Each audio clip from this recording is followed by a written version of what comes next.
Hello students, in today's video we are going to learn about force. We can understand concept of force from our common experiences.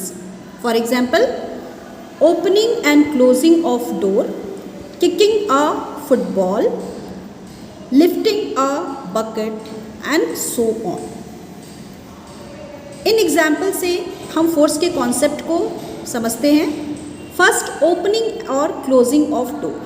बच्चे, जब भी आप किसी door को open या close करते हो, आप या तो उसे पुल करते हो या फिर पुश करते हो. दैट मीन्स आप उसके ऊपर, उस डोर के ऊपर पुल और पुश के फॉर्म में एक फोर्स अप्लाई कर रहे हैं एंड इस फोर्स की वजह से डोर में मोशन आती है. ओके. सेकेंड, किकिंग अ फुटबॉल. जब आप किसी फुटबॉल को किक करते हो, एट दैट टाइम आप क्या कर रहे होते हो? उसके ऊपर एक फोर्स अप्लाई कर रहे होते हो एंड ये फोर्स पुश के फॉर्म में होता है. आप बॉल को पुश करते हो जिससे बॉल की पोजीशन चेंज होती है. Similarly, a lawn mower is pushed across a lawn to cut grass. Lawn mower को पुश किया जाता है लॉन के ग्रास को कट करने के लिए. तो यहाँ पे क्या करना होता है? लॉन मूवर के ऊपर एक फोर्स अप्लाई होता है जो उसको पुश करता है, उसकी पोजीशन को चेंज करता है. Similarly, a train moves because it is pulled bye a engine. जब इंजन ट्रेन को पुल करती है देन ट्रेन मूव करता है. यहाँ पे ट्रेन पर एक फोर्स अप्लाई की गई पुल के फॉर्म में. ओके. इन सारे एग्जाम्पल से आपको ये क्लियर हो गया होगा कोई भी ऑब्जेक्ट में मूवमेंट कब आती है? जब इसे पुल किया जाता है या फिर इसको पुश किया जाता है. Therefore we can say that force is pull और पुश.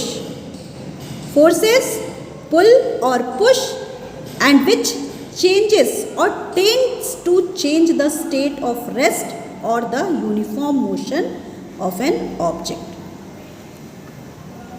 इस सेंटेंस को हम समझते हैं. बच्चे, जब हम फोर्स कहते हैं, फोर्स जैसा कि मैंने आपको बताया ये एक पुल या पुश है. पुल या पुश ऑब्जेक्ट की पोजीशन में चेंज लाती है. अगर कोई ऑब्जेक्ट रेस्ट की स्टेट में है देन उसमें मूवमेंट लाती है, और अगर कोई ऑब्जेक्ट मोशन की स्टेट में है देन उसको रेस्ट की स्टेट में लाती है. ओके. फोर्स की प्रॉपर डेफिनेशन हम क्या लिख सकते हैं? Force is defined as push और पुल.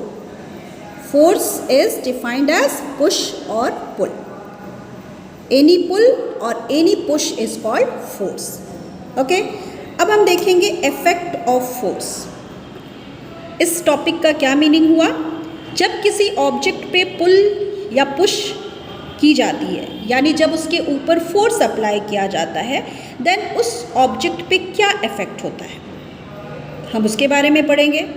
First effect is force can stop a moving object और स्लो इट डाउन.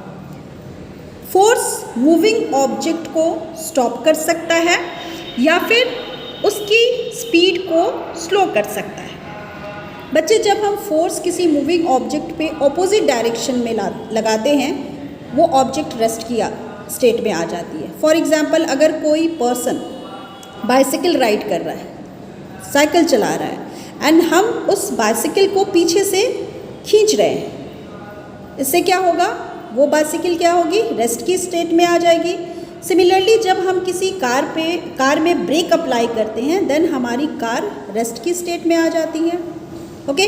तो ये फोर्स का एक इफेक्ट है. नेक्स्ट इफेक्ट हम अपनी नेक्स्ट वीडियो में पढ़ेंगे. Thank you.